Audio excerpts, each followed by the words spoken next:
Hello, ladies and gentlemen. Very warm welcome to today's session on sequence diagram.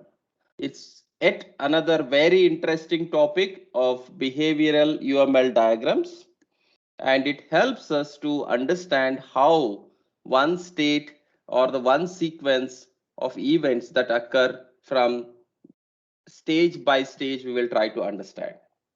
Myself, I am Chandra. I am going to explain you in detail in today's session about how the sequence happens with concrete examples and how easy it is to write the sequence diagram.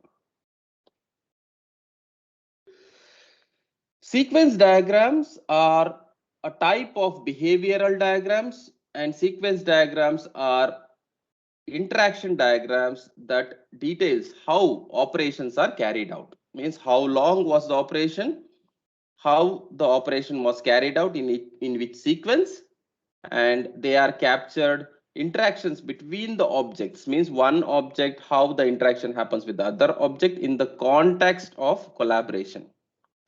The key parts of sequence diagram are lifeline notation. As I mentioned, we represent all the objects and they are called lifeline notation, which are written in the rectangle and a dotted line.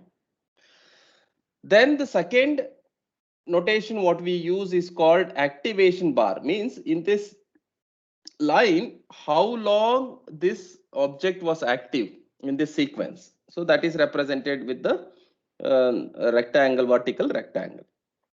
Then we exchange a set of messages from one object to another object for communication, that is represented using synchronous message, asynchronous message, return message, and reflexive message. Means the message sent to itself is called reflexive message. So we'll learn all these different ways of writing the sequence diagram and when they are written in detail with a concrete example.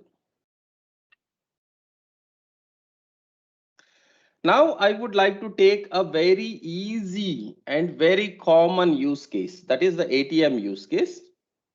Here if you can see the notation, there are four objects. One is user, second object is ATM, third object is Constrom, the fourth object is bank, right?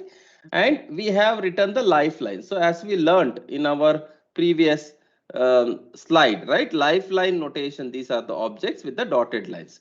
Now activation bar. So if you can see here, the ATM machine is active for this long, then the user object was active for this long, then the ATM machine uh, was uh, was in the live for this much period of time, right? When the user enters his or provides his card and inserts it to the ATM machine, then the ATM machine starts active. Till that it is in the passive state, right? So some screenshots about the some offers from the bank, stuff like that will be shown.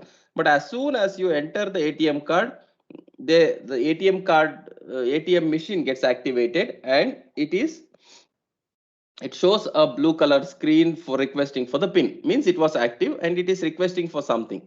Means this is sending a message, that is request message to enter the pin. Now user became again active and user entered the pin, right? As soon as the user entered the pin, this is a message. The pin is a message which is sent to the ATM machine, and the ATM machine then verifies whether this account is correct, this pin is correct or not. Consortium is a group of association of banks where they can exchange the information and validate the users and passwords with the ATM's functionalities all together. It's like a group, right? So what does they do in turn is they also check with the bank, verifying the account and the pin whether it is correct from the bank. Now the bank object is active. It is object is active with the two information, that is verifying the account and the pin which it got, right? So it either says it's a valid user or it can say an invalid user message. It can either send both of them. So we have considered a positive use case here. It be said, okay, valid account and pin, please go ahead and proceed. Now it gives the consortium gives the options to withdraw the money, right, to the end user. Now, end user can do either withdrawal of money or deposit of money. Lot of functionalities are shown. And here we have taken the example as withdrawal of money. Then the ATM asks how much money you want to withdraw, right? He enters a particular amount and that is printed as a receipt. Means after withdrawing, after delivering the cash, it is printing the receipt that, okay, now the whole transaction completed. And this is the sequence in which the events happened, or the sequence in which the operations happened for a ATM use case. This you can write it for any type of diagrams, right?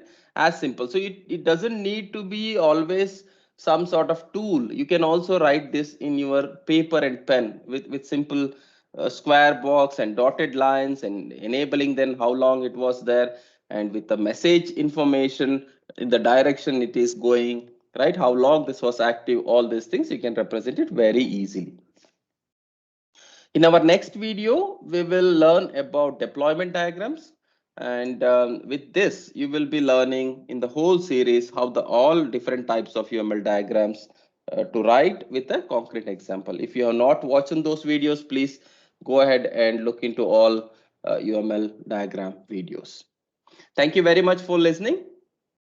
Talk to you, and looking forward to hear from you in my next video. Thank you.